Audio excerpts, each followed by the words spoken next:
Está começando o Store Talks, onde empreendedorismo vira história e histórias inspiram empreendedorismo. Eu sou Felipe Bahia. E eu sou o Cleito Quintino. E hoje estamos aqui com Marcelo Basso, um grande amigo meu aí de longa data, do Engenho da Notícia. Prazer em vê-lo. A gente que agradece aí sua presença. Obrigado por trocar uma ideia aí e primeiro entender o que é assessoria de imprensa. Se é para todo mundo. Essa é a pergunta que eu faço logo de cara. Em que momento eu tenho que contratar uma assessoria de imprensa? A gente ouve muito de assessor de imprensa quando, assim, grandes empresas, pessoas famosas, políticos que têm que polir as palavras ali, mandar uma nota.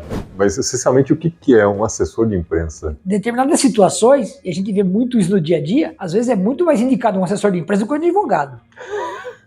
Eu já não digo que atuei como advogado, mas como assessor de imprensa de pessoas. Tem um caso recente de pessoa que estava realmente com um problema nacional de uns animais numa cidade próxima aqui, e foi no Fantástico, e aquela situação foi gerando outras situações, porque ele não conseguia dominar aquilo, porque não depende mais de você, porque foi para as redes sociais. Então não era um advogado que ia resolver mais a situação dele, ele tinha um problema de comunicação da imagem dele. Entendi. Então era a Globo ligando, era outros veículos sensacionalistas ligando. O advogado não vai resolver a vida dele. A internet tacando o pau. Exatamente, e sem desfreadamente, né? Você não tem controle daquilo. E aí faltava talvez tato para ele de conseguir dançar a música ali sem piorar o problema, né? Na verdade, quando você fala quem precisa de assessor de imprensa, as grandes empresas já estão cientes disso, tem seus assessores de imprensa, seus escritórios de comunicação, tudo bem. Agora, a pessoa que entende isso, não conhece esse meio e se depara com uma situação exata, envolvido nisso, ele vai perceber a importância de um assessor de imprensa e como as bobagens que você sai falando podem te complicar, né? Na verdade, então, quando a gente tiver a pressa de ser cancelado, a gente já sabe que só quem vai lá. Porque hoje tem esse negócio. Esse caso foi nacional, entendeu? Esse caso a gente não cita por... Foi tão famoso que eu não ouvi falar, né? Sim, eu não acompanho a mídia tradicional também, então eu acaba não vendo. Mas foi. Deu algumas... Se saiu na Globo e no Fantástico, o negócio foi rede nacional, enfim. São situações que, como eu falei, um advogado não ia resolver a situação dele. Porque não adianta você tacar um processo em cada um que está te difamando ali. Porque chega um momento que você não quer mais processar o cara, você precisa recuperar a imagem, né? Mas nesse caso, exatamente, não era o processar, é usar as palavras. E ele procurava.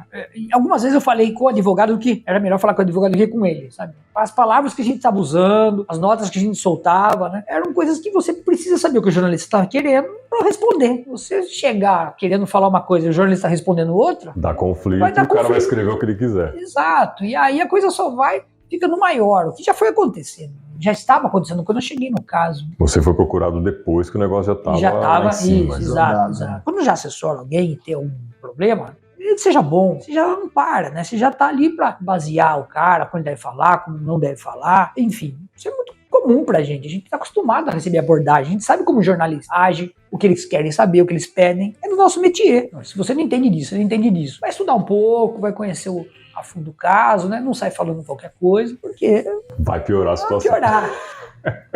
Todo mundo quer sair no jornal. Mas sair bem, na coluna social. Sair bem. Quando vai pro outro lado, sai na página policial, capa de jornal.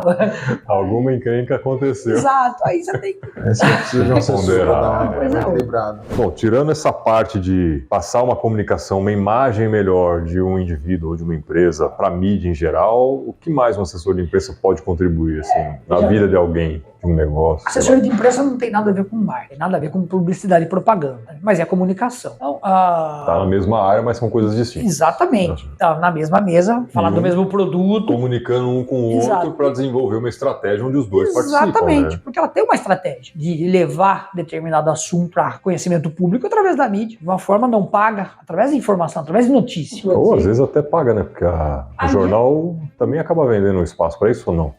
Não, aí já é a parte da publicidade. Aí já é publicidade mesmo. A assessoria de imprensa é o primo pobre da história.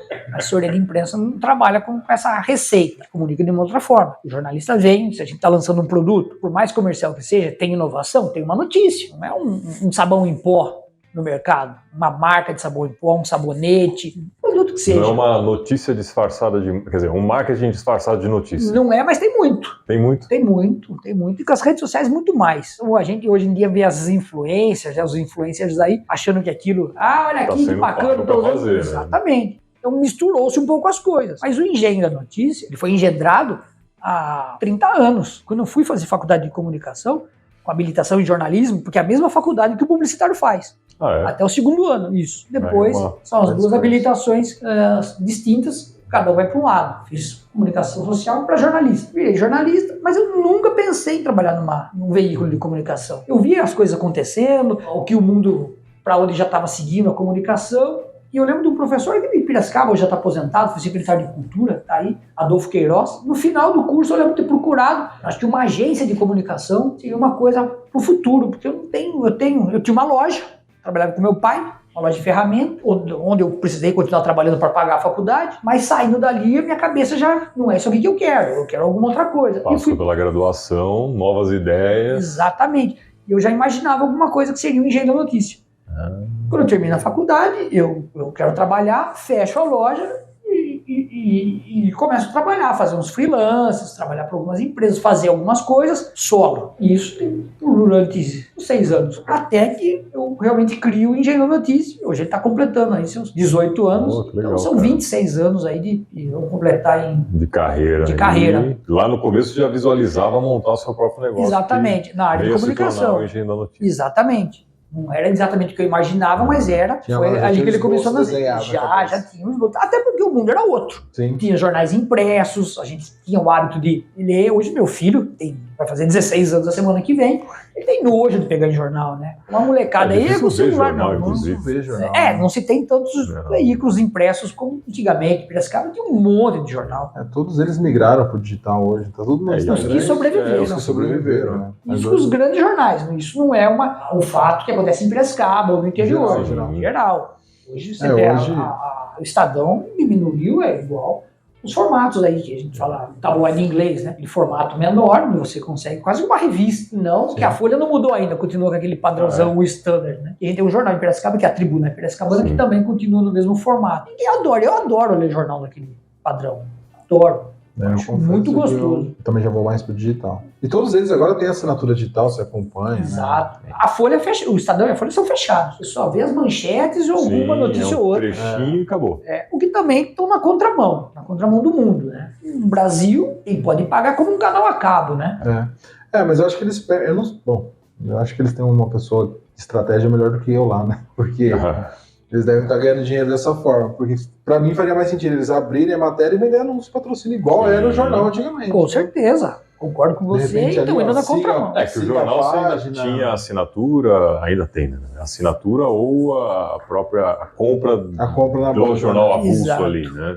Mas no digital... Mas eu acho que é uma receita que é pequena também, o anúncio. Dentro do custo do maior, jornal, né? Sim, com certeza. Porque no digital ele conseguiria de propaganda, falar, tem tantos cliques aqui nas matérias, quanto que no movimento, que é o que a rede social faz, o YouTube faz bem feito também. Bom, sei lá, a estratégia de cada negócio também. Negócio. Porque também, eu acho que eles perdem a oportunidade, porque eu recebo em alguns grupos o PDF do Valor, do Estadão. Sim. Então, um assinante distribui para todo mundo. Pra galera. Então, típico do brasileiro. E falar que os grandes não têm essa visão também, que o brasileiro vai dar o jeitinho dele. Vai. Então era melhor o cara assina uma plataforma de curso e passa sem login para todo mundo. Então, mas vocês estão certos, mas aí já não é uma questão do brasileiro fazer isso. É uma questão que eles estão na contramão. Como você vai segurar o vento? Exato. Você não consegue, exato. Segura aquela notícia dele. Se eles vendessem o anúncio, eu entraria no site dele, não faria nem sentido baixar e compartilhar, né? E por isso todo mundo tá entrando na página. Detalhe que tá lá a notícia, você vai ver o anúncio, se você quiser ler a notícia, poxa. Eu tinha um amigo. Aquela churrada de anúncios. E eu acho ainda nesse sentido ruim, porque, você viu lá, se a manchete te chamou a atenção, porque às vezes tem um trechinho também, você vai lá, pega aquela manchete, joga no Google, vai aparecer a notícia em outro veículo que já fez isso. Eles perderam o clique. Tem um amigo meu que 17, não sei se ele faz isso hoje ainda. A gente trabalhava vizinho de mesa, ele dava o clique, dava um Ctrl A, que é selecionava a página inteira, Ctrl C, aí bloqueava. Aí ele Ctrl V no bloco de notas, no Word, ficava lendo. Ele ainda colocava no bloco de notas, que ele falava, se alguém passar, parece que é alguma coisa importante no bloco de notas, programação. E ficava, eu assim que ele lia o jornal. Ai, caramba. Eu Era uma estratégia. Brasileiro eu não duas fazia vezes. isso com o jornal todo, mas com o artigo, especificamente do Luiz Fernando Veríssimo, que é um cara que eu gosto de ler, e tá em 2 jornais, que é o Estadão e no Globo fechado. Você não consegue ler o artigo dele. Mas você faz isso e lê. Ou você procura, você não lê no dia, porque às vezes você quer ler no dia o artigo, mas você lê no dia seguinte, em algum lugar. Vai aparecer. Vai aparecer. Pra onde você acha que vai esse caminho do jornal? Porque assim, cada vez tá diminuindo. Mesmo nos online, eu não sei. Eu particularmente não vejo muita notícia online em jornal, mas deve ter um público ainda relevante. Está diminuindo? Você acompanha alguma coisa nesse sentido? Não, essa é a notícia de 1 milhão, né? Essa é a grande pergunta, né? De um jeito ou de outro você se informa. Sim. Então, o que o Estadão e a Folha... Hoje o público se informa muito mal. Né? A rede social, ela criou um negócio e já faz mó cara desde sempre. O brasileiro ele não tem o costume de ler a notícia. Ele vê a manchete, interpreta ele vê a manchete, compartilha e solta no grupo do WhatsApp. E joga no grupo do WhatsApp. Eles acabam se informando dessa forma, né? Tipo, aconteceu uma situação política, principalmente. O cara, ele vê o título e é verdade. Sim. Não lê o resto. O que a Folha e o Estadão, nesse exemplo que a gente estava falando aqui, eles estão tentando se preservar, com muita dificuldade, é que eles produzem conteúdo de qualidade. Isso você não pode negar. Uma Globo é uma grande televisão. Você pode ser contra o conteúdo, não gostar exatamente, mas que tem qualidade naquilo, tem. Sim. No caso da televisão, imagens, estão todas as cidades do Brasil, Estadão, Folha, o Globo, eles produzem qualidade. Tem bons jornalistas, boas histórias, e você vai encontrar lá. Então é isso que eles estão cobrando ainda. Porém, esse conteúdo de só vender a manchete não alimenta as pessoas. Sim, sim. As pessoas se alimentam se realmente elas estivessem lendo a matéria como um todo. Essa história de jogar o link ou no WhatsApp e compartilhar, isso já veio um pouquinho antes, quando essa maledicência da rede social, né, traz o Facebook, essa mesma prática, onde você compartilha notícias, você olha que absurdo, você vê aquela manchete, olha que coisa legal e não vê o que tem por trás daquilo. Sim. Então, isso o Facebook já estava fazendo, criando esse malefício há mais tempo, o que só ajudou a piorar a situação, porque as pessoas já leem pouco, aí acharam que por ler uma manchete você estava bem informado. Sim. E esse é o mal, né? A falácia, né? Eu cheguei a conhecer pessoas, e até depois de estudos, que realmente a pessoa achava que a internet era o Facebook. A gente vem de uma geração a gente é um pouquinho mais velho, a gente viu a internet nascer, então tudo bem. Quando vem o Facebook, ele cria uma outra coisa ruim, que é o hábito da pessoa só navegar pelo Facebook. Exato. Então ele só vê o que tem ali. Só vê a manchete, né? É uma bolha, se você Exato. Vive numa bolha, né? Exatamente, a bolha vai se fechando cada vez mais. E cada vez pior essa situação, porque o cara vai emburrecendo. Ou pelo menos aprendendo ele não vai. Ele é um leitor de manchete. Eu acho que emburrece mesmo, porque a manchete ela é manipulada para te atrair atenção. Exato, para chamar você. O texto é contraditório da própria manchete. Principalmente uma história muito boa em Piracicaba. Um secretário sobre uma reportagem no jornal, onde foram fazer uma cobertura sobre a garagem municipal, onde ficam os carros e tal. E a manchete era sexo, drogas, rock and roll. Uma manchete, né? Bem, é legal, não é? Bacana, a gente acha engraçado, deveria usar. Chamou a atenção. Mas a matéria era perfeita. Era só uma situação que ele brincou ali para chamar para dentro. Lógico, não existia internet, não existia Facebook. O secretário caiu. O prefeito mandou embora no mesmo dia. E ele só estava relatando algumas coisas ali. Em algum momento ele usou esses termos, talvez, para falar com o jornalista, ele usou aquilo como manchete, e aquilo não espelha a notícia. É só um título, mas... A manchete tem lá 10 palavras, o texto tem 250. E você consegue condensar em 10 palavras. Não, e assim, é legal isso porque hoje a gente tem os clickbait do YouTube também, que é a mesma dinâmica. Sim. Né? Não, a gente usa isso nas thumbs, né? Você joga algumas palavras-chave ali que é pra por exemplo, chamar a atenção. Esse trechinho vai aparecer lá, sexo, droga e rock and roll. E a turma vai clicar que nem louco. Exato. Como que caiu nesse assunto? O que tem a ver com assessoria de imprensa? Lógico, um bom assessor de imprensa, né? Não precisa ser um assessor de imprensa ao lado, né? Mas deixaria o cara usar esse termo, já ele estava ali corrigindo. Né? Eu acho que se ele tem. Acho que o assessor de imprensa ele é um profissional que você tem que ter do lado a longo prazo, né? Que ele já vai te educando. Você nunca vai arriscar falar isso para um repórter, cara. Eu não posso usar termos. Do repórter você não deve falar nada mais. Não fale nada, né? Se possível. Voltando para aquilo que vocês perguntaram, é importante um assessor de imprensa, sim. Não, já ficou claro que é. Ou pelo menos. A gente já precisa liberar uma verba no orçamento. Para evitar um cancelamento futuro. Se o Monark tivesse assessor de imprensa, talvez ele não estaria cancelado. Provavelmente. Né? Talvez estivesse aí nativo. Não, a brincadeira que a gente faz aqui, que às vezes a gente fala alguma coisa um pouco mais polêmica, só que o nosso público ainda é pequeno. Então o risco de ser cancelado é pequeno. Então o que eu digo é o seguinte: se a gente chegar ao ponto de ser cancelado, tá ótimo, porque a gente já ganhou bastante dinheiro. Com certeza. Não, mas na hora que a gente começar a escalar, a gente já contrata o assessor. Sim. Já... À disposição, o escritório está lá, vamos conhecer. Com certeza. Tenho 18 anos aí, né? Aproveitar o comercial. Exatamente. Não, pode fazer seu merchan aí, que é importante até, porque pô, a gente tá vivendo, assim, muita gente que a gente traz aqui são pessoas de profissões que a gente desconhece, né? Até tem um exemplo muito bom que eu acabo utilizando algumas vezes, é uma advogada especialista em registro de marcas. Você já registrou sua marca? Já. O logo, tudo isso No aí? logo não. Então, Só a o nome, maioria das engenheiro empresas não artístico. fazem isso, Não. né? Você tem a marca, pelo menos já é alguma coisa, né? Sim. Até porque o logo você acabou de mudar também. Né? Exato. Deu uma atualizada. Mas a pessoa corre o risco de perder o negócio porque ela não registrou a marca dela. Sim. Então, assim, são profissões que, pô, a gente ouve falar, profissionais que a gente ouve falar, especialidades que a gente ouve falar, e não sabe a fundo o que faz. E aí, por isso que a gente acabou convidando você, porque precisamos entender, e é importante que o empresário, as pessoas em geral, saibam o que um assessor pode contribuir dentro do negócio dela. Nesse caso, eu acho que nem tanto assessor de empresa, mas tem uma história bacana aqui da cidade de um cara que estava fabricando uma cerveja. História você deve ter bastante, né? Porque a gente acaba Quantos anos já sabendo. não Né? sabe? Mas é por essa afinidade que eu tenho, por Uhum. gostar de cerveja artesanal, estava produzindo a cerveja, tinha o rótulo da cerveja, mas não registrou a marca. E quando ele foi ver, e a marca já estava conhecida, pelo menos aqui na cidade, não sei a força que ele estava aí fora, alguém tinha registrado aquela marca. E aí o cara procurou ele e falou: ó, agora é minha, eu só estou te avisando que a marca não lhe pertence, você não pode mais usar, é meu, agora é X. É. Aí o cara, não quero saber, pega isso aí, e a marca acabou. E era uma O cerveja cara que eu deixou de gostava. produzir Deixou a de cerveja. produzir a cerveja, gosta do mercado. Não quis nem produzir com outro nome. Não, Caraca. diz ele que vai voltar, essa coisa toda, mas aquela marca ele perdeu. Mas tem várias histórias nesse Sim. sentido. O Peter Jordan, do Nerd, que é um canal famoso hoje, ele criou cifras.com. Ele conta que ele postava no site as cifras, e aí alguém ligou pra ele falando: você não quer registrar? Aí domínio, né? Domínio de marca e domínio do site. Você não quer registrar? Ele falou: não, isso aqui é uma coisa pequena e tal. Eu falei: então tá bom, não quer. 50 reais. Na época, ele falou assim, coisa assim, 50 reais. Que é o que é hoje pra você registrar um domínio.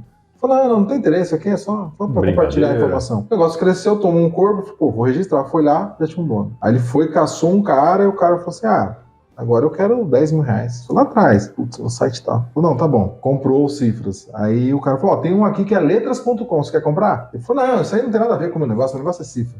Ele montou um site letras, aí ele foi atrás, já tinha trocado de dono, ele pagou acho que 100 mil reais no letras.com.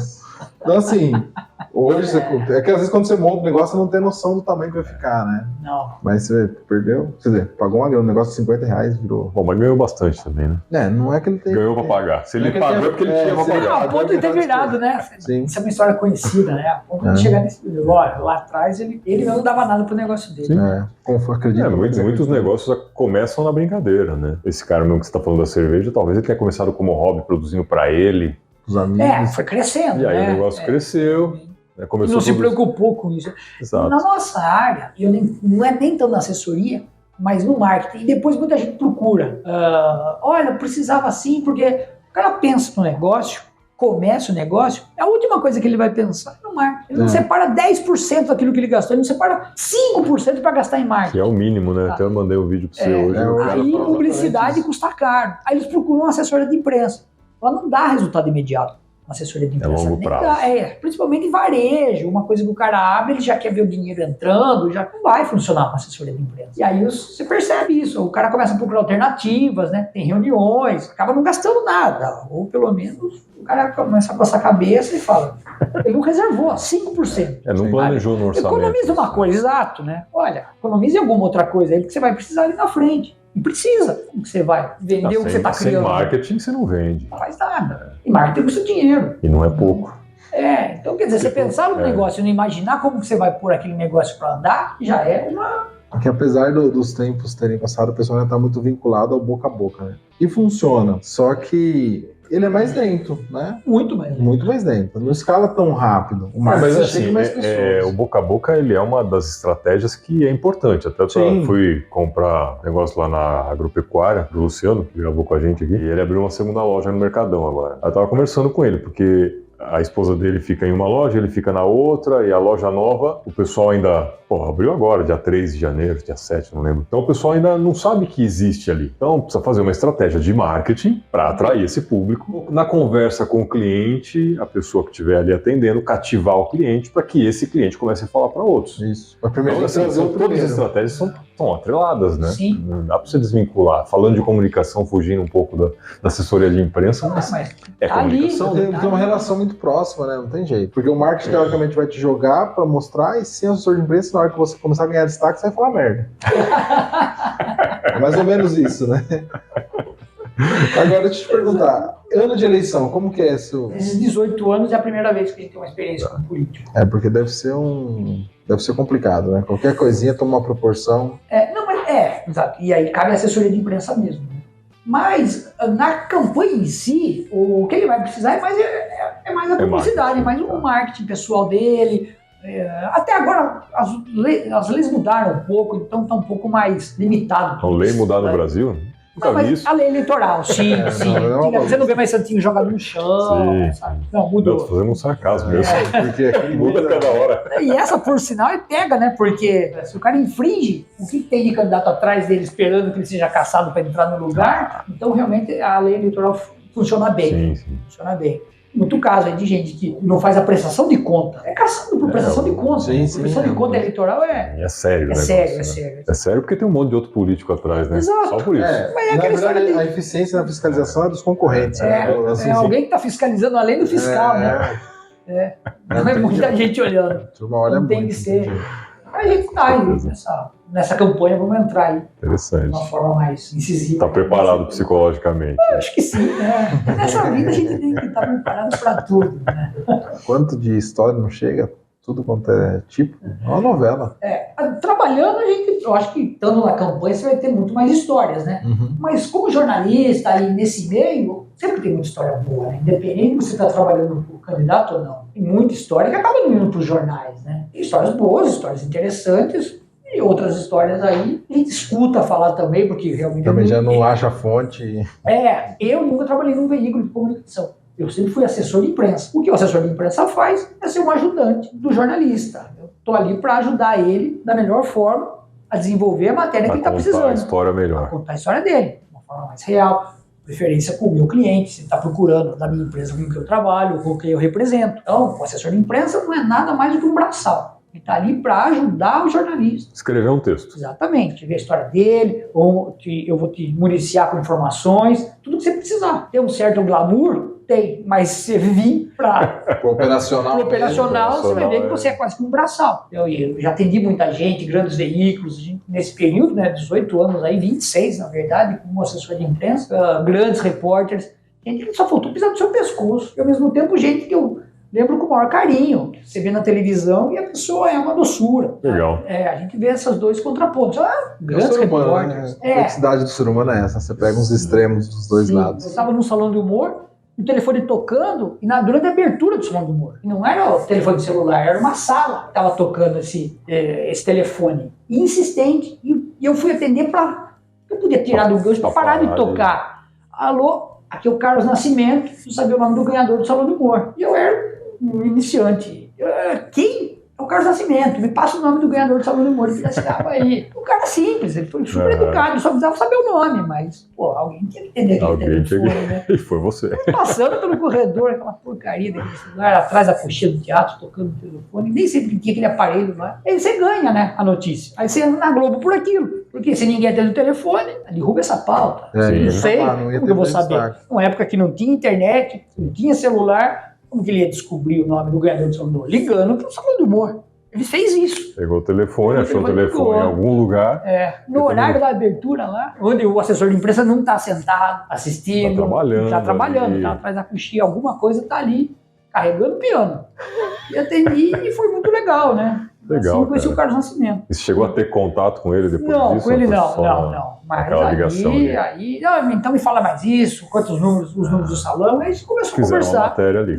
Eu tenho muitas amizades que faz uma amizade telefônica, Legal. né? Depois o tempo passa, você perde um pouco do contato, a imprensa mudou bastante, não escuta mais falar das pessoas, hoje eles foram para outros veículos, tem os seus próprios canais, porque o pessoal mais velho ou vai para grandes TVs, ou tem o programa de entrevista dele, mas já não está no dia a dia, né? A gente está acostumado a conversar com quem chão de fábrica mesmo, o repórter, né? Fazer a apuração. Aí o cara cresce, ele quer ficar só como âncora ali, né? Porque acho que é natural da carreira, né? Você vai subindo, né? O jornalista em si é um cara que vai trabalhar até os 80 anos. Se ele não fizer um pé de meia, não é um grande salário.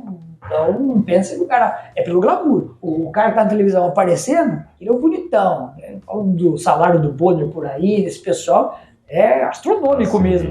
Mas o que tem de gente ali atrás, fazendo o trabalho para ele, que não é tão bem remunerado quanto ele, aí é a realidade. Mas é a realidade de toda a profissão, praticamente. Né? Sempre tem um ou outro que chega no topo, a grande maioria é chão de fábrica. Né? É uma pirâmide, né? Não tem vaga para muita gente.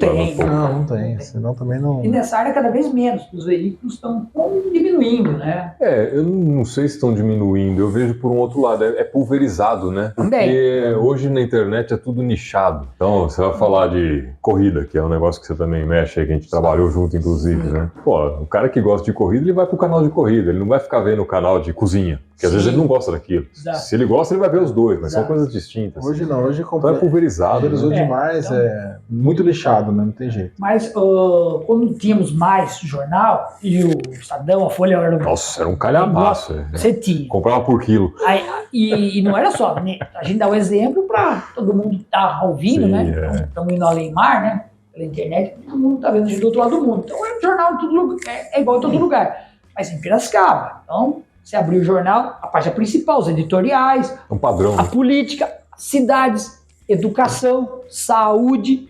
Então, várias editorias, vários assuntos, meio ambiente, esporte. Então, vários assuntos. Então, assim, cotidiano, a coluna social, e você ia virando cultura. Quantas editorias? Quantos repórteres? Quanta gente trabalhando. Entendeu? Hoje não. Você abre o jornal. Para correr o dia inteiro, imprimir final da tarde, distribuir à noite, para o pessoal de manhã tá com o negócio na mão. E as editorias? Você acha uma matéria de educação diariamente? Lá não acha. De saúde? Quando não acha de saúde, hoje o jornal está falando de algum problema na saúde. Então é quase caso de polícia.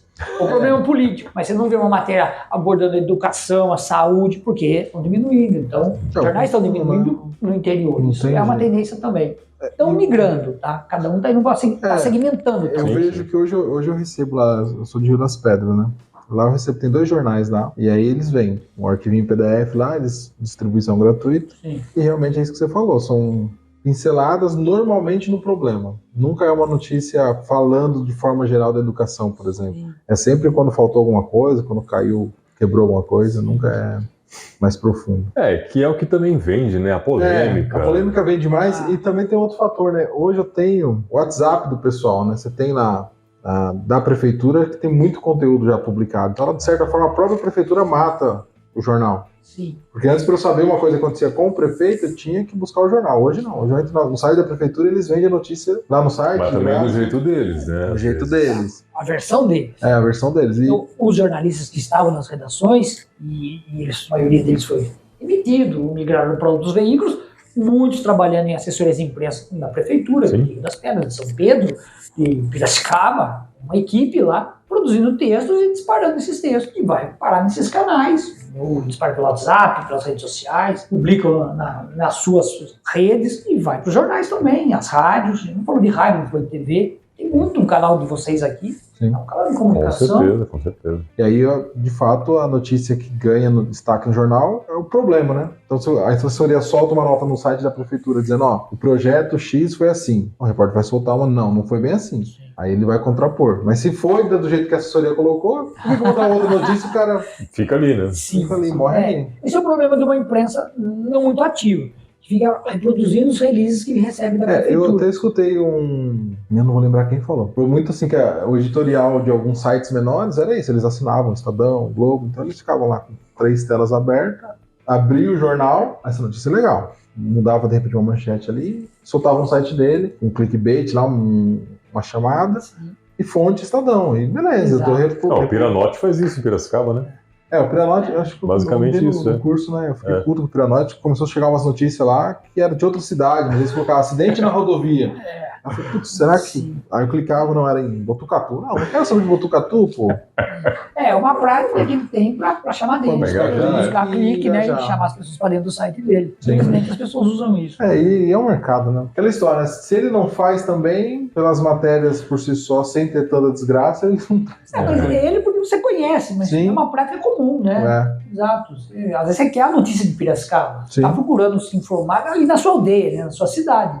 Mas vai ter notícia toda hora, né? Exatamente. Não é tão movimentado. Você vai ter umas notícias que também às vezes não tem graça nem de escrever, aí o cara desiste, né? Vai ter que buscar outra coisa, né? É sério. Ele vive do clique, né?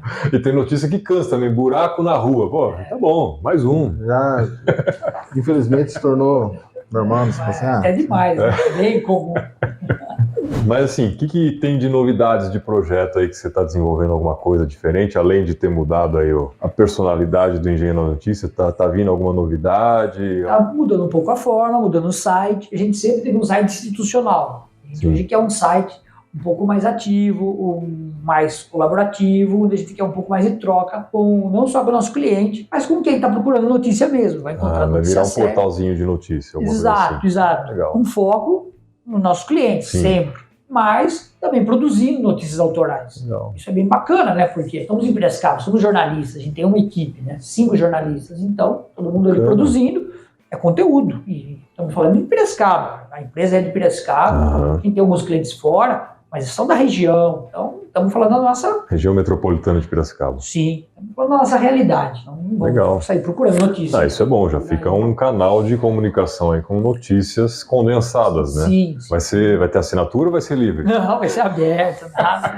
Então tá aí, já fica engenhonoticia.com.br. Já fica a dica, exatamente. Fiz uma notícia de qualidade. Com certeza, né? A gente não vai competir com prefeitura, não tem necessidade de colocar notícias institucionais da prefeitura, por exemplo, mas vamos criar as nossas notícias. A gente tem que gosta de escrever, porque o jornalista gosta de escrever. Vamos fazer a história, né? Assim como todo ser humano, né? Ele quer ser visto, quer ser ouvido, quer aparecer. Pô, não é diferente. A gente também está aqui fazendo isso gratuitamente, de certa forma, né? Na verdade, pagando para trabalhar, né? Verdade. Porque a gente quer que as pessoas ouçam, né? Ganhar destaque. Então, o ser humano ele tem isso. Então, o jornalista não vai ser diferente. Não, lógico, se puder ganhar para fazer isso, melhor. Mas se não puder, estou fazendo. Uma hora consegue, né? Eu tenho uma empresa e tenho meus clientes, mas tenho meus hobbies. Eu tenho aquilo que eu gosto. Eu escrevo sobre cerveja de graça. Eu adoro escrever sobre cerveja. Meu hobby é escrever sobre cerveja e beber cerveja. Se for pago para beber, então... Melhor ainda. Poxa. Então, já conversamos sobre isso, inclusive, né? Fazer um projeto aí de mostrar as micro cervejarias. Tem 11 micro cervejarias em Piracicaba. 11? Caraca. 11 dentro de uma associação criada oficial. Uma associação mesmo. Fora os outros que não estão na associação. No município de Piracicaba, sem considerar alguns agregados que tem aí na região. Não, em Piracicaba. Só Piracicaba.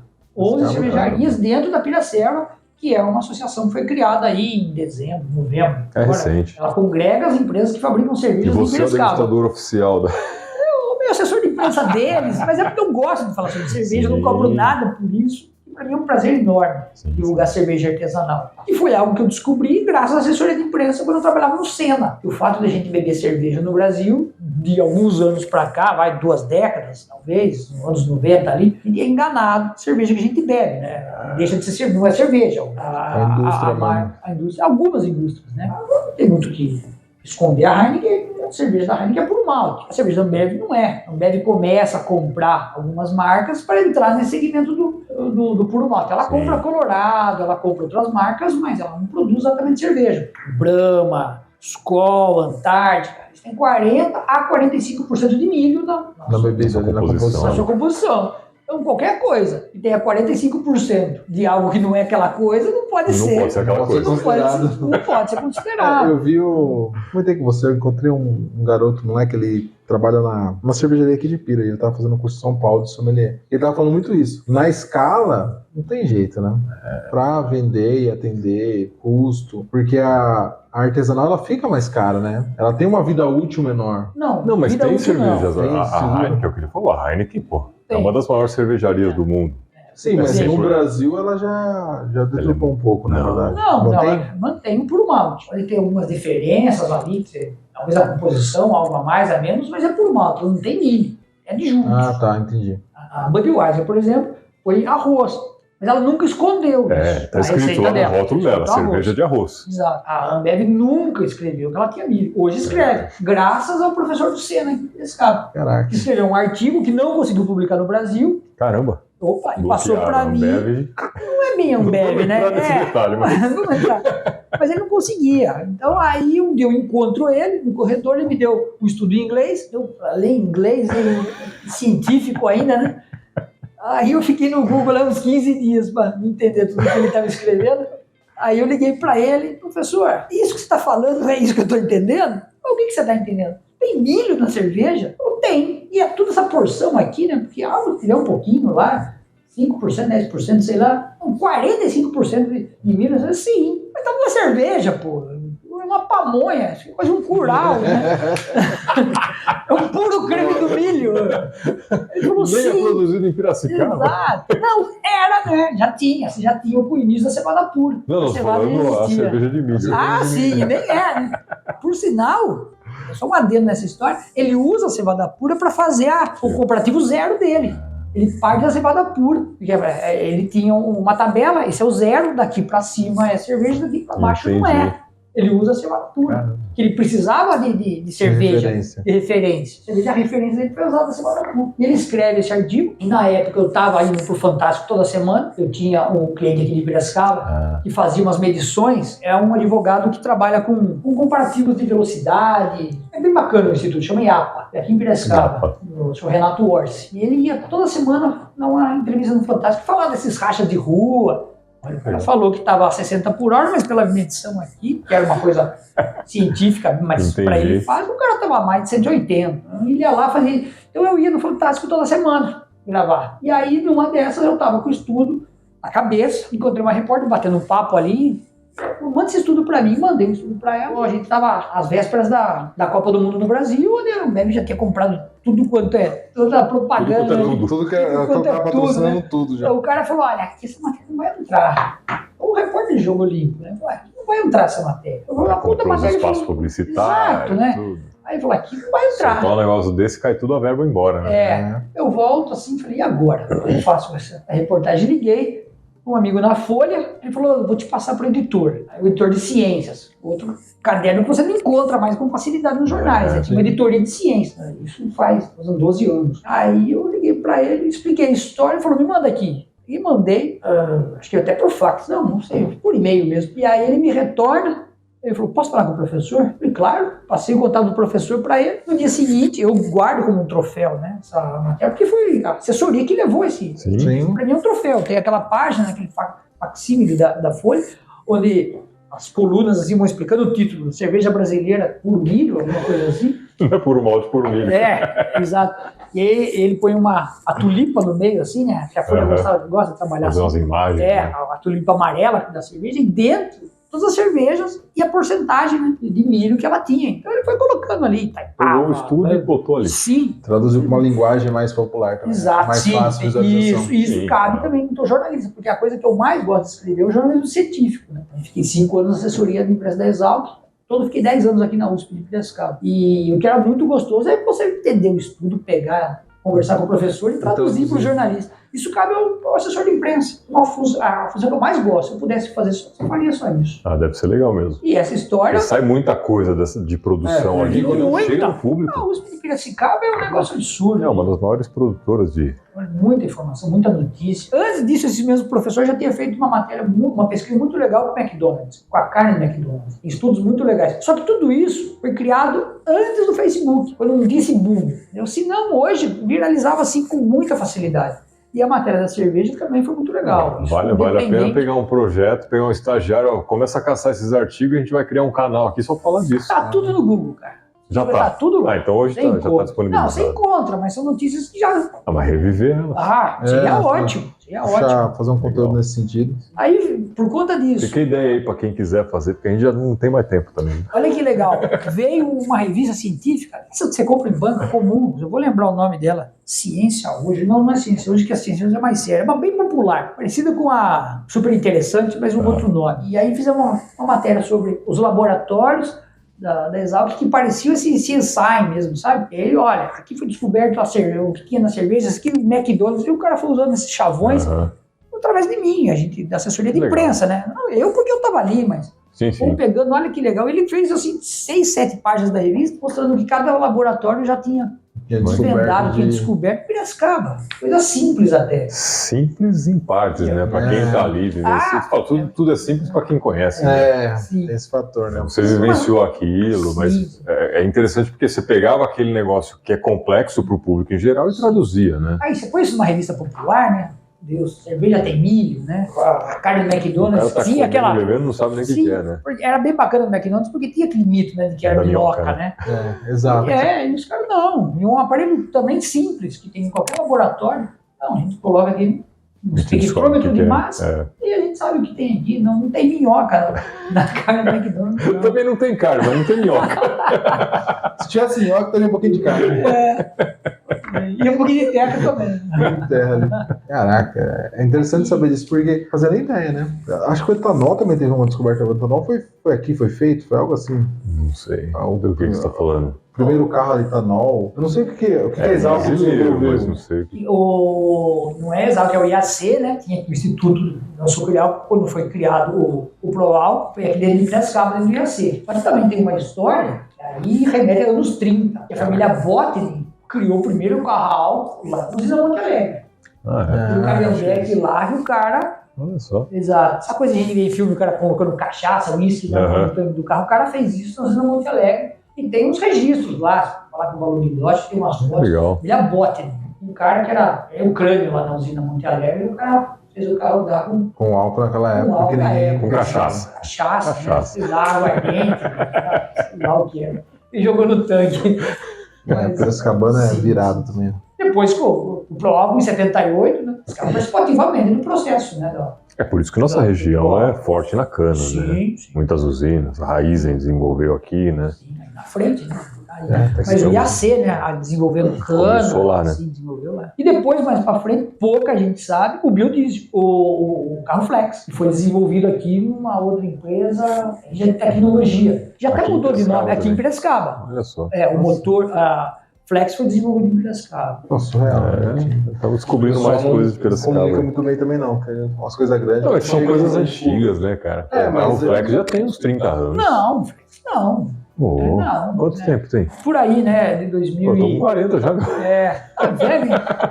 Acho que 2004, 2005. Acho que o primeiro carro Flex deve ser por ali, né? Entre 20 perto de 30 anos. É por aí. É verdade. Bastante tempo. Isso é notícias antigas. Você chega lá ou não? Que nem era Flex, ainda tinha todo nome, bicombustível que a gente falava. Bicombustível. Né? A sua carreira você começou trabalhando com assessoria de imprensa, mas como empregado de alguma empresa ou freelancer 100%? Quando eu saí da faculdade, eu ainda tinha uma loja, né? Isso. Precisava do meu trabalho, dessa loja que era com meu pai. Aí meu pai saiu, é uma loja de ferramenta aqui na Vila Resende. Mas logo que a faculdade termina, eu vi que eu não queria ficar cuidando daquela loja, que eu herdei aquilo, era uma coisa assim, cuida da loja ali, é da família e tal, eu não queria mais. Eu fecho a loja e consigo um cargo de estagiário dentro do Engenho Central, na Secretaria de Ação Cultural. Fiquei ali por 2 anos como estagiário.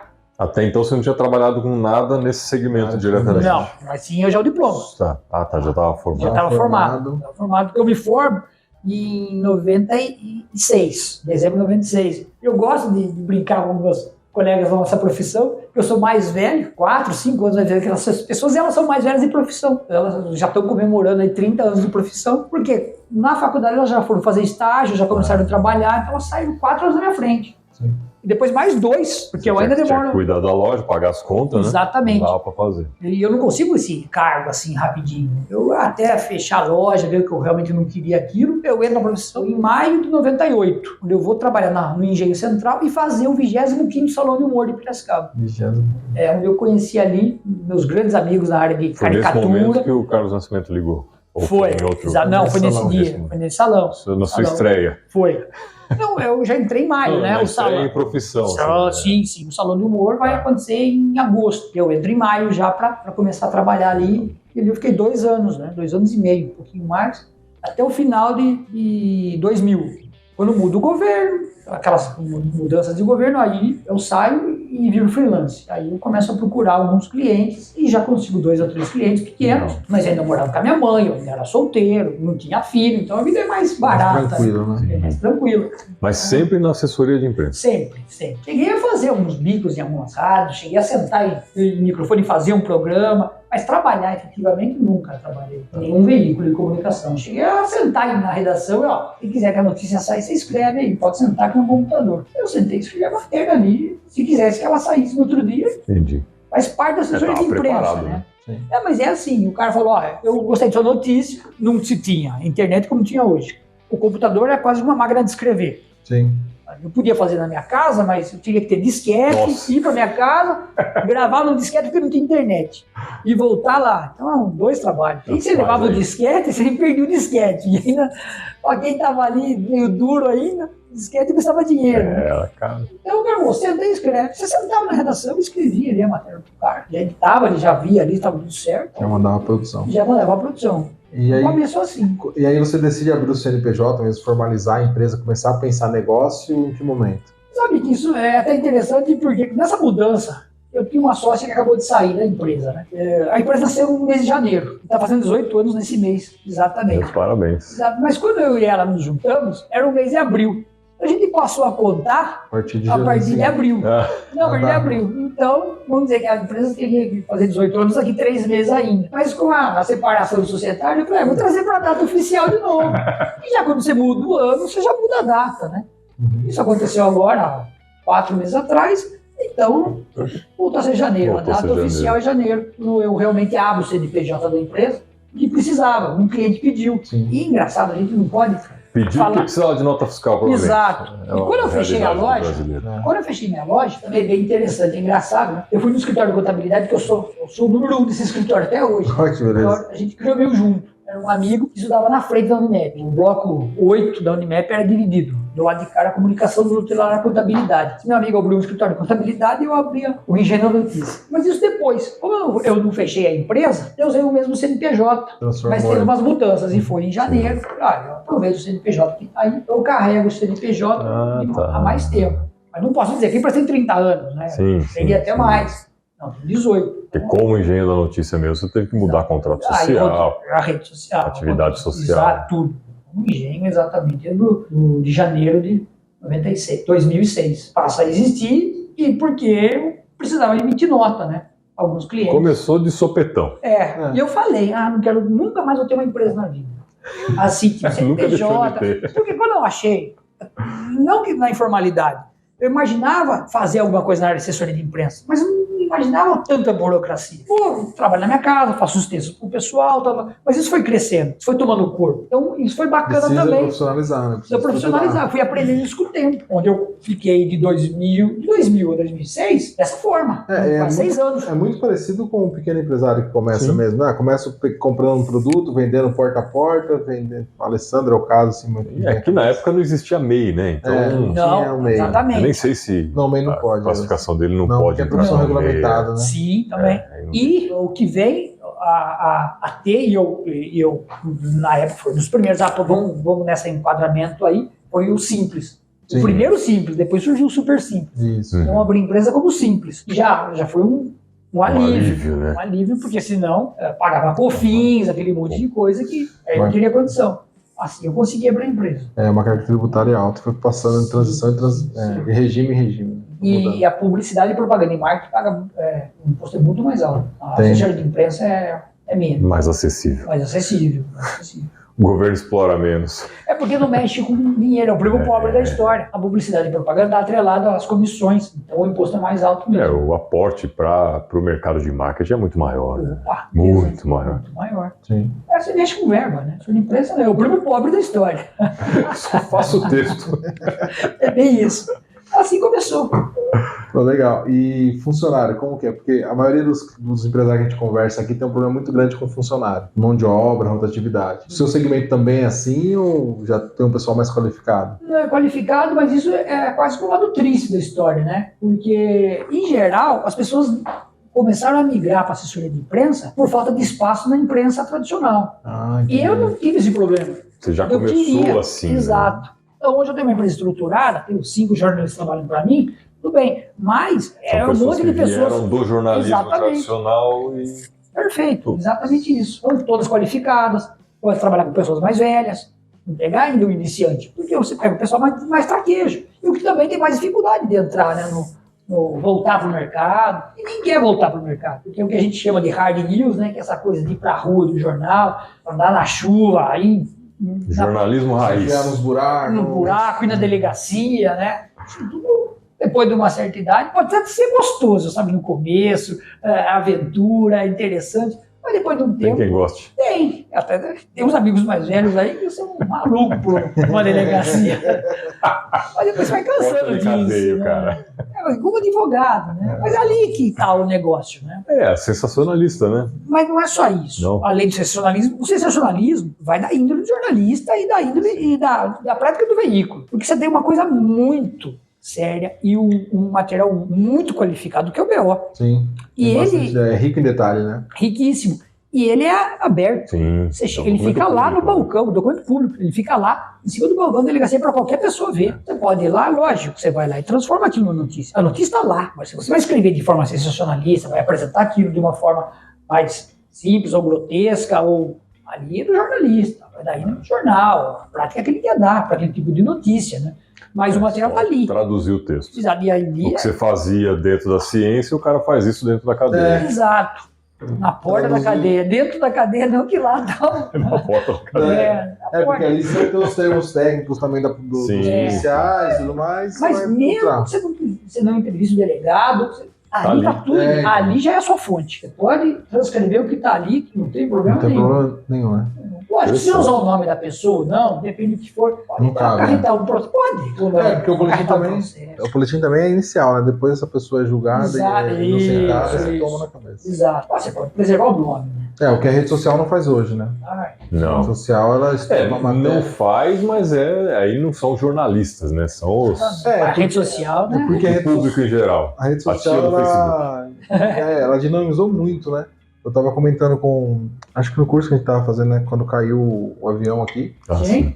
Eu estava aqui, eu fui lá, dá um desespero. O que tá acontecendo? Será que eu posso ajudar alguma coisa? E eu ali olhando, não filmei, não fiz nada. Daqui a pouco começou a pular no WhatsApp a notícia. Caiu. Falei, gente, como que vocês têm essa notícia? Eu tô aqui do lado. Acabei de ver. E chegou por assim, num grupo aleatório do futebol. Eu falei, cara, e assim, o pessoal não tem o cuidado, né? Não tem filtro, na preocupação. Né? Filma ali, já sai falando de asneira. Então, eu tenho uma história que me emociona um pouco. Eu acho que o Felipe sabe. E eu fotografei uma época a Stock Car. Na verdade, a Stock Car Light, porque eu trabalhava com 2 pilotos que faziam a Light, né? Quando tinha Stock Car Light. Teve uma morte de um piloto nessa corrida. E eu tava lá. E eu fui o único fotógrafo que fotografou ele esticado ali no chão, morto, porque no momento que ele estava ali, ele estava dentro do carro, foi retirado. Já tinham varrido a pista toda com todo mundo. Só que eu estava, Interlagos é muito grande, estava lá no final, numa outra curva que ninguém fica, e eu vim caminhando a pé. Quando vi a bandeira vermelha, eu vi que ela foi interrompida e vim caminhando. Então, esqueceram de mim. Eu estava ali. E quando eu estava com uma tele, né? Eu tinha uma câmera grande, para fazer automobilismo você tem que ter uma tele. Distância, né? Aí de repente eu vi aquela cena, o cara esticado dentro daquela, naquele saco fechado, né? Eles estavam fechando ainda. E eu, quando vi aquilo, o instinto jornalístico é forte, e eu peguei a câmera e comecei a fotografar. E ali até fechar no saco, então eu tinha essas imagens. E nisso, a pessoa me viu, não estava tão longe assim, falou, quem lá, pega aquele repórter lá, tal. Aí o cara vem e retira da pista, me acompanha mais ninguém, todo mundo muito educado. Eu continuei com a minha câmera, mas eu já tinha registrado o fato. E acabou a corrida, não teve mais corrida aquele final de semana. Eu fui pro meu carro e aquilo não saiu da minha cabeça. E eu sou amigo do pessoal da imprensa. Era pegar o telefone e vender a foto. Só eu tinha aquela foto. E eu guardei aquelas fotos por um bom tempo, mas eu não vendia foto. Eu tive essa coisa de falar, não quero explorar isso de jeito nenhum. Podia ter ganho, podia ter... Às vezes não poderia ter ganho dinheiro. Mas notoriedade sim. Teria, né? Teria ido parar na capa do jornal. 5 minutos de fama. Um Estadão, uma Folha, com certeza eu entraria com aquela foto. Seria a capa do jornal. Cheguei em casa, não estava bom, já guiei de São Paulo para minha casa aqui e a cabeça não parava de ver aquela cena. Hoje, não precisa expor esse tipo de coisa, né, cara? Não. Faz mal para você e para todo mundo. Eu penso que sim. Mas cada um é cada um. Grande né? parte. Grande não, mas uma boa parte. Eu acho que esse é um grande problema da mídia, né, social. Quem tá com o celular na mão, ele quer os 5 minutos de fama pra ele. Não, o cara não faz notícia, ele expõe fatos. Ele expõe fatos. Da maneira dele, né? Isso que é o pior, porque ele não tem filtro nenhum. Hoje eles são seguidores, essa coisa, a gente nem discutia isso naquela época. Outra pegada. Faz tanto tempo. Hoje ganhou uma proporção que o cara filma um acidente e a rede dele bomba, e hoje é uma métrica, né? E aí mesmo que ele não venda aquilo. Não, mesmo que ele não venda, ele quer ter notoriedade, né? No meu cresceu o número de seguidores, o número de curtidas naquela imagem, no vídeo. Eu não sei onde foi que eu vi também uma ceninha, não sei se era uma charge de um acidente, a pessoa saindo do carro, tipo, morrendo, me ajuda, e de uma galera em volta. Peraí, uma live aqui, e vira, e que é um problema que surge com a rede social e o dinamismo de tudo, né? Todo mundo com o celular na mão conseguindo transmitir. Você banaliza a vida, né? Você não socorre o cara.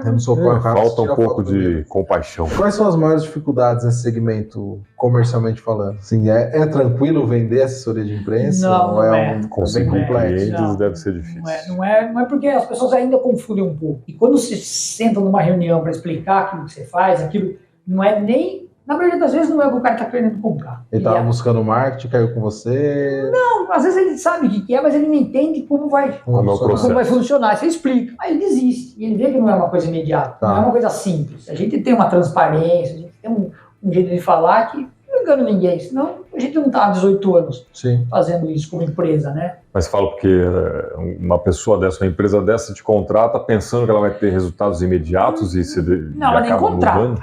Ela nem contrata. Não, porque daí ela te procura. Sim, ela cai numa tem realidade. Ideia que vai dar resultado imediato. Exato. Tem. Imediato. Vai se ver no jornal no dia seguinte, ou como pessoa física ou como pessoa jurídica, né?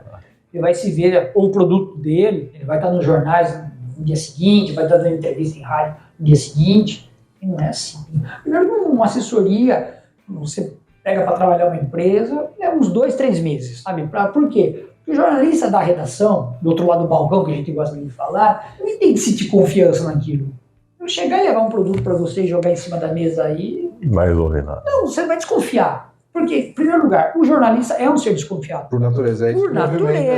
Por natureza. Isso a gente aprende na faculdade. Se ele, qualquer coisa que ele ouvir, ele achar que é uma notícia, vai dar um tiro no próprio pé. Né? Exato. Uma hora ou outra vai se dar mal. E aí se dá mal mesmo, a ponto de enterrar a carreira. Pode não gostar de determinados jornalistas, aquele que está lá em cima, tal, já está velho, mas aquele cara comeu grama. O cara chega lá em cima, né? Porque credibilidade é um negócio que é difícil de ganhar. Você conquista, né? Mas perder, eu não digo, pô, botou a vírgula no lugar errado, já era. Por isso essa coisa de trabalhar com político, né? Tem muito tato. Porque pra ele, tá aqui, a notícia é essa, peraí, tá essa a notícia, vamos ver se é mesmo. Porque eu posso levar pra você, mas você vai checar. Eu, como assessor, trago a notícia, você vai checar. Você vai publicar aquilo? Já aconteceu de eu mandar e a gente tem credibilidade. Mas as notícias que são inofensivas, entendeu? O produto já tem no mercado. Você vai publicar, tá acreditando que realmente está lá, porque eu tô avisando que tem, porque eu quero vender, o meu cliente quer vender, então tá lá no mercado. Não tem muito o que checar algumas coisas. Mas quando entra um assunto sério, fala de alguém, envolve terceiros, você tem que checar. Uma prática jornalística. Aí vai nas fontes. Claro. Vai acreditar no que eu estou falando? Pode, piamente, a gente pode ser os melhores amigos, somos irmãos, mas você não vai publicar sem checar. É sua credibilidade, assim, você que entregou a notícia tem a sua credibilidade comigo que recebeu a notícia para publicar. E você tem a sua. Mas eu tenho a minha perante toda a população que está acompanhando aquilo ali, né? Exato.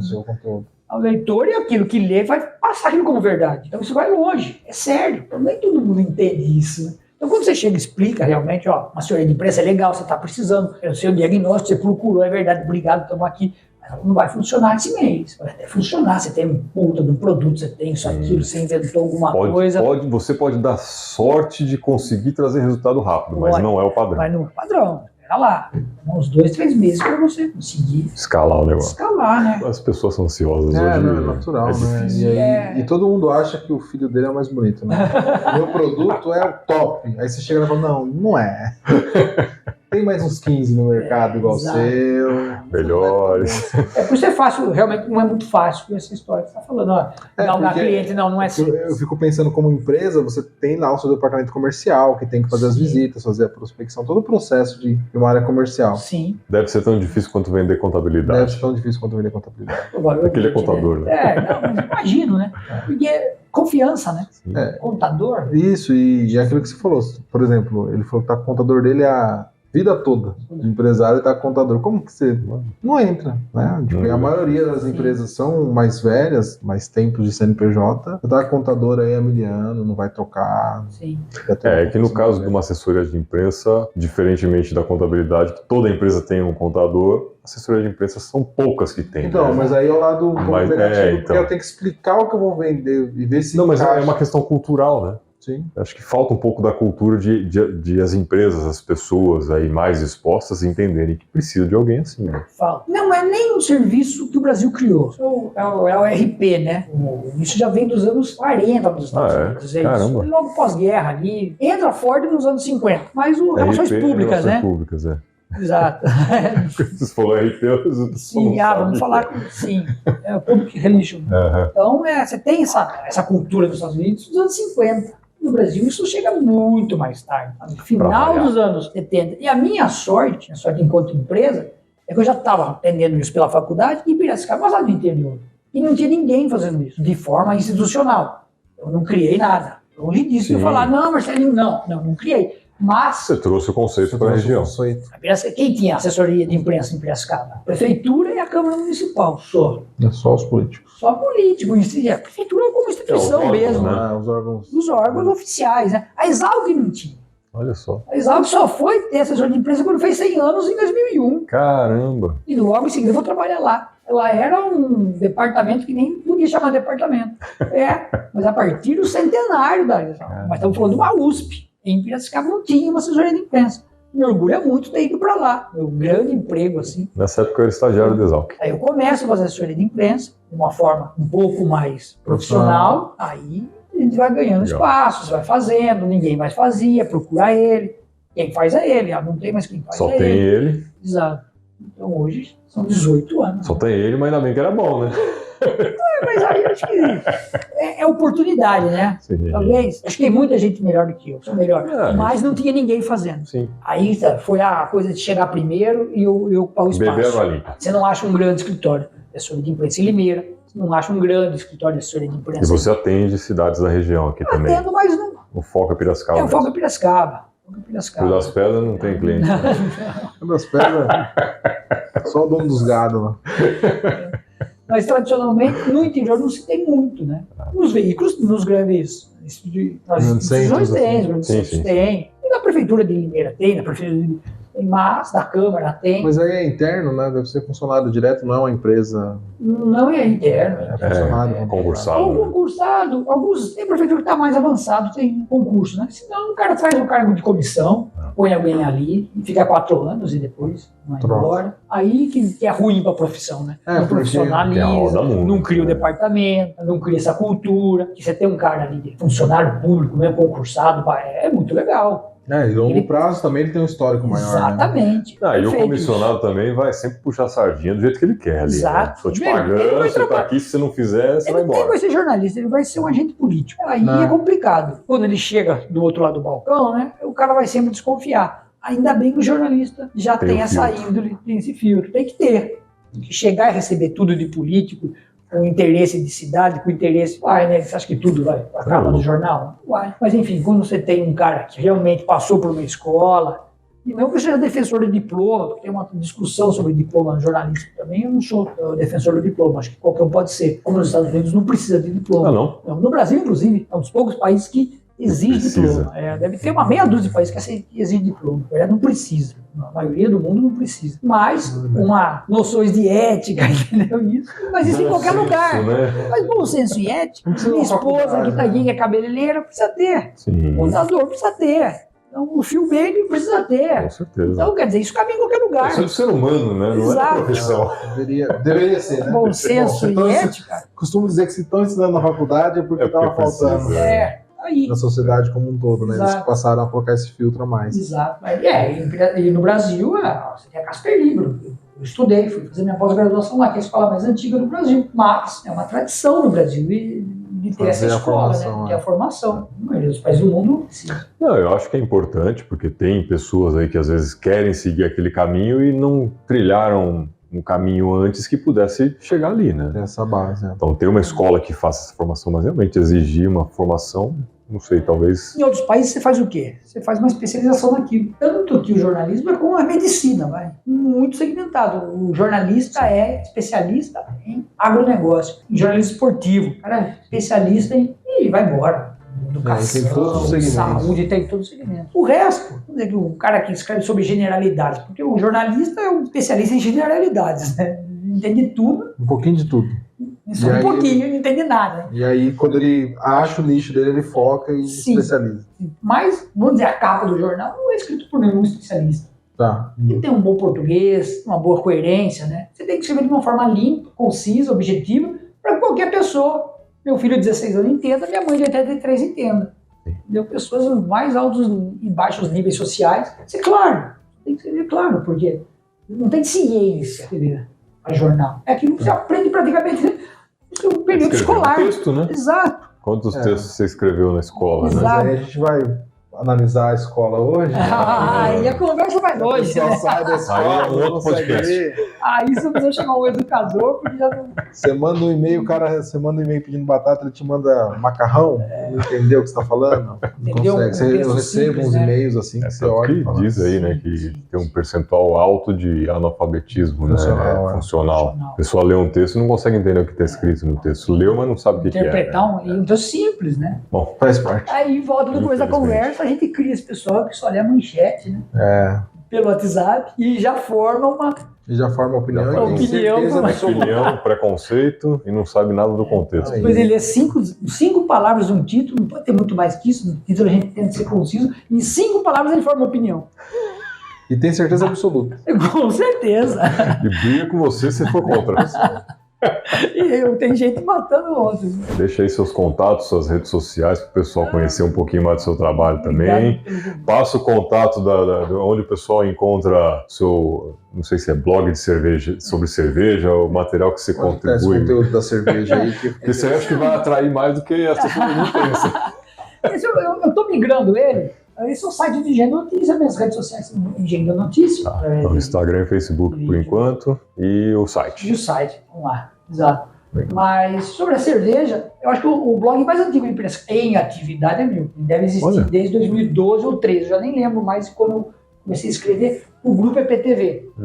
Antes deles ter o G1, o site é ptv.com, e eles me procuraram em Piracicaba para ter um blog que falasse de Piracicaba.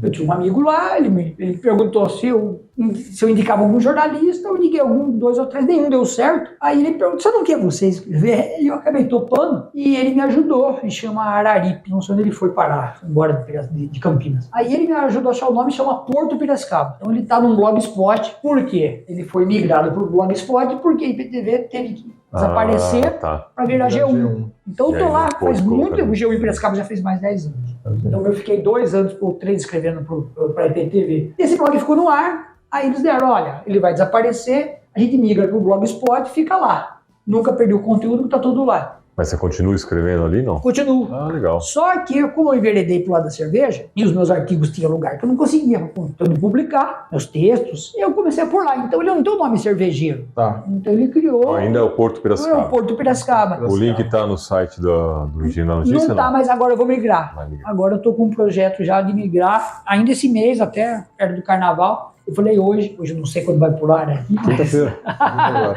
Então já tem um projetinho para ele criar um link Legal. e todo o conteúdo. E eu quero até mudar o nome, acho que talvez vire Rota Cervejeira. Legal. Mas não quero perder o Porto Piracicaba, porque eles estão vendo como vai Entendi. ser. Então, se quiser saber um pouquinho mais de Piracicaba, se botar no Google lá, vai achar Porto Piracicaba Blog. Mas tem que escrever Blogspot. É bem Blogspot. ruim, o Blogspot é bem ruim no Google. Então eu vou colocar o link aí para quem quiser Coloca o link, acompanhar. gente. Coloca no link aí na descrição embaixo. E história de cerveja lá tem um monte. Eu já venho escrevendo faz 10 anos, né, sobre cerveja. 12, né? Em setembro faz 12 anos. Que legal. E dessa primeira história de cerveja aí que tá lá, encontrar todo esse conteúdo de cerveja. Então, Todas as cervejas que eu bebi, as cervejarias que eu conheci, visitei. Hoje, praticamente, as histórias são só de cerveja. Eu não vou mais atrás de outras coisas, não dá muito tempo.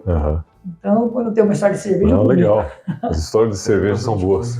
Pra mim são as melhores, são as mais saborosas. Marcelinho, fala um pouquinho da Rota Cervejeira de Piracicaba aí. Tô vendo aqui no seu blog, tem uma matéria, tem uma publicação. Como funciona? O que é esse projeto? A Rota é um sonho, né? De fazer as pessoas conhecerem realmente o que é cerveja artesanal, que o processo é simples, e levar as pessoas a isso, a conhecer uma fábrica e ali degustarem. Então a gente fez um projeto onde a pessoa passeia com o trenzinho que tem ali na Rua do Porto, sobe no trem, vamos até uma cervejaria, fazemos uma rota, né? Elas descem, degustam uma cerveja, conhecem a cervejaria, sobem de novo no trem, vamos numa outra cervejaria. Quanta cerveja deve ter nesse rolê aí? Tô fazendo as contas aqui, eu já não vou chegar bem. Na última descida, acho que eu vou cair. Quantas tem? Na verdade, é assim, a rota, ela vai crescer, a gente tem várias cervejarias em Piracicaba, mas nem todas recebem pessoas ainda. Ah, entendi. Então hoje nós fazemos isso com 4 cervejarias, que é a Dama, a Cevada, a Greenfish e a Tuta Birra. Então dá um circuito bem legal pela cidade. Nossa, volta legal bastante, então. Só que nós fazemos não usamos as 4. Ok. É sempre 2. Ok. Tá. Então a gente tem esse cuidado, né, de fazer apenas 2. Legal. Onde a pessoa também pode curtir um pouco a cervejaria, né? Se entrar, olhar, tomar um gole, Isso aí, correndo. Exato, ela curte um pouco, fica ali, às vezes E tem sem se música. preocupar em dirigir, né? Sempre de sexta-feira, sim, exato, né? Aí você pode ter um Uber te esperando ali no trenzinho, né? E leva de volta e cada um para sua casa. Então é uma forma das pessoas conhecerem as cervejarias que Piracicaba oferece, tipo de cerveja que Piracicaba produz também. Temos só aqui. Cerveja igual vinho, cada lugar faz o seu, tem sua característica. Como tem uma palavra terroir, né? Terroir. Está muito na moda. Então, cada um tem o seu estilo de fazer cerveja, é a sua receita. Eu já fiz 2 receitas, tudo isso aqui. A sua cerveja tem aquilo que lhe agrada. Você sempre está procurando uma cerveja que apeteça ou que dê mais prazer. Então, você vai tomar cerveja a vida inteira procurando. É aquilo que você conseguiu fazer, porque você não acertou a receita direito. Né? Você vai tomando o que você fez. Já que eu fiz, eu vou tomar esse negócio aqui. Né? Tem um estudo de uns amigos que a gente tem hoje cerca de 200 a 250 pessoas fazendo cerveja em Piracicaba. Caraca! 80 de forma contínua. Caramba! Nossa! Então tem 80 pessoas fazendo aí de forma toda semana, cada 15 dias. Alguns para comercializar, mas a maioria para beber. Cara, nossa, agora que você falou, eu trabalhei com um cara em 2019, 18, 19, Lucas Gaiati. Depois a gente marca ele aqui. Ele tinha falado pra mim, eu vou começar a fazer cerveja com meu pai. E era um negócio de família, ele, o pai e o irmão, virou um... Eu não sei nem que pé que tá, vou até mandar mensagem pra ele. É estranho. Eu tenho um Instagram de cerveja, onde só posto as cervejas que eu bebi. Tem 325 postagens, 345 postagens. Caramba. Qual que é essa? Chama Larry Beer, uma música dos Trocadilho do Larry Beer. Tinha uma banda no professor de inglês meu que chamava Larry Beer. Eu tentei pôr Larry Beer, mas não tinha. É por isso que eles já tinham registrado, acho.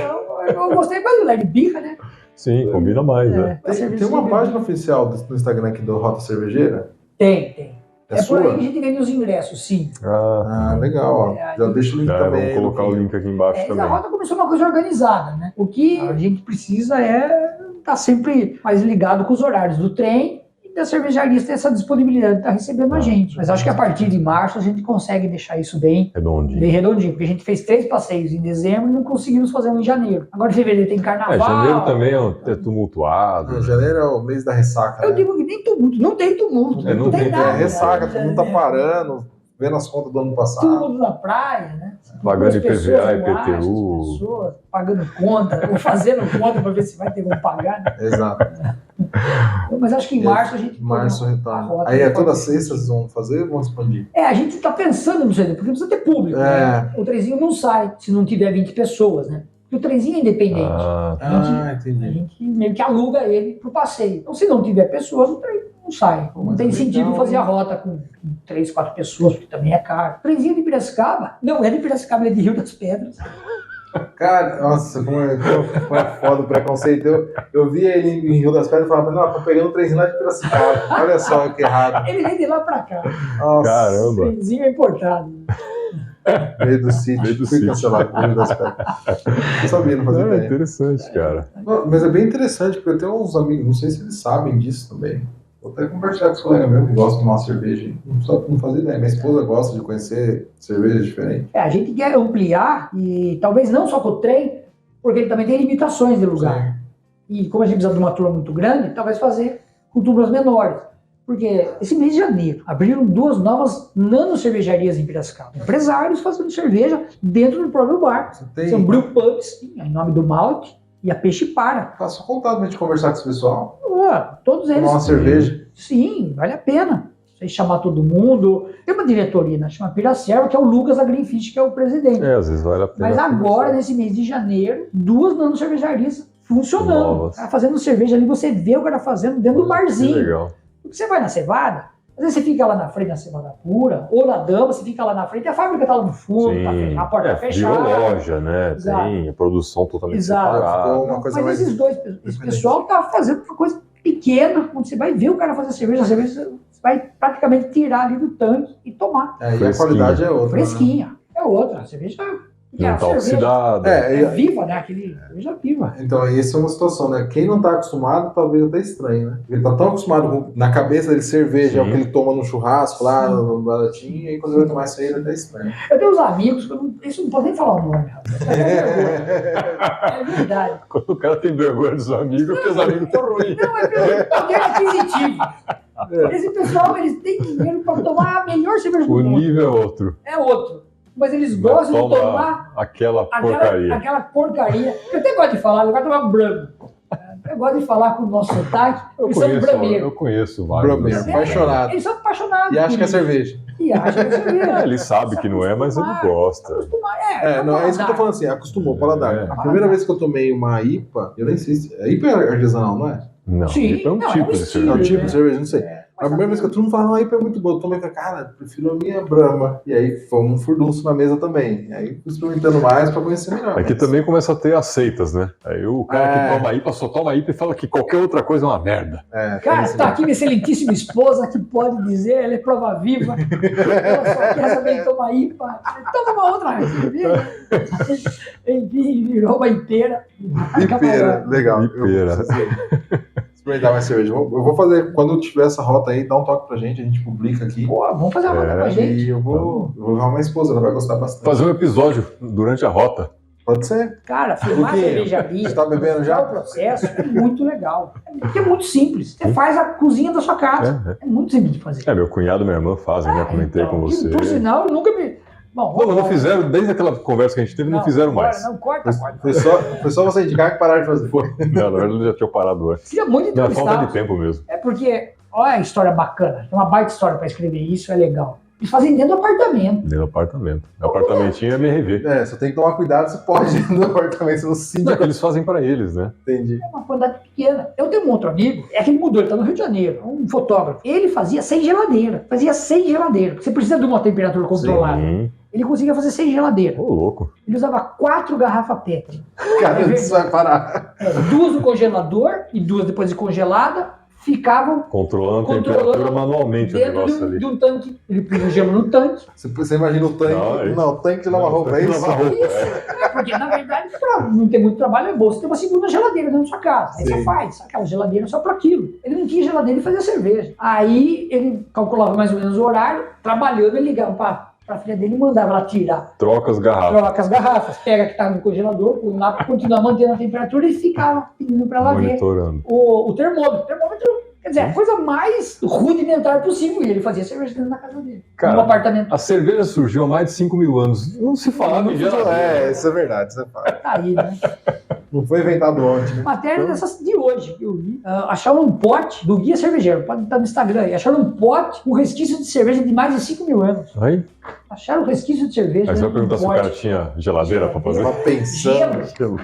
Gelo até tinha aquelas geleiras. Você vai ver onde que catar é. gelo. Era No meio do deserto. Mediterrâneo ali.